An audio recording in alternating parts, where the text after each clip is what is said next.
คิดฮอดความเก่าตั้งแต่เป็นบ่าวเป็นสาวเห็นไหมคนเอิ้นน้องว่านางไออายก็ได้ฉายาแพ้แดง มีแววเดี๋ยวไปเป็นเสียงบนเวทีเลย สวัสดีจ้าหนูชื่อน้องหญิงมาจากจังหวัดศรีสะเกษจ้าลาขอเอาเรื่องเล่าวของหลานจังหน่อยเด้อจ้าเด็กกี้ลาเป็นเด็กหน่อยแล้วก็หาเลี้ยงงัวหดสวนซอยอีเมเฮ็ดเวียกเฮ็ดซ่านเฮ็ดไปตามภาษาเด็กหน่อยหลังเลิกเรียนลาก็ไปหาโรงเพลงตามตลาดนัดจ้ะเฮ็ดบ่ฮู้ว่าอนาคตลาสิเติบโตใหญ่ไปเป็นหยังหนูก็มีความฝันคือกันกับหลายๆคนจ้ะอยากจับไมค์ร้องเพลงบนเวทีหมอลำขนาดใหญ่ๆและแล้วมื้อหนึงหนูก็เห็นพ่อโจรับสมัครนักร้องทางเฟซ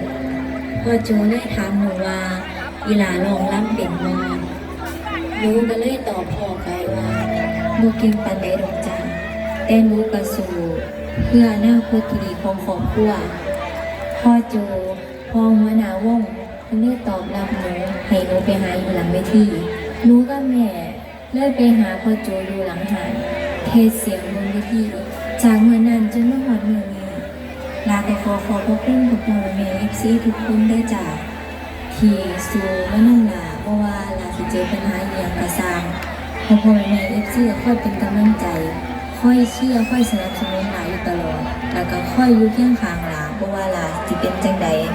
ขอบคุณหลายๆจ้า จากศิลปินรากหญ้าสู่ธิดาและเพื่อนดาวรุ่งมุ่งสู่2 รางวัลลูกทุ่งระดับประเทศจากรางวัลลูกทุ่งหมอลำขวัญใจมหาชนและรางวัลดาวรุ่งลูกทุ่งหญิงยอดเยี่ยม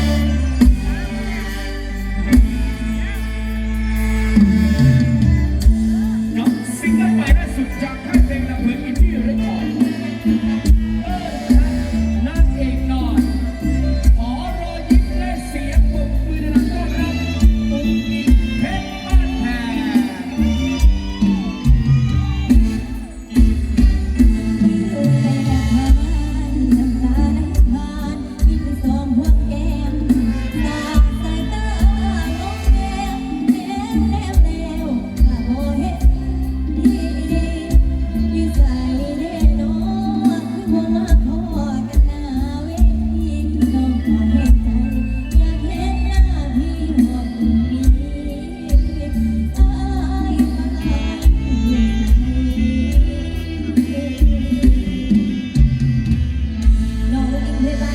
What we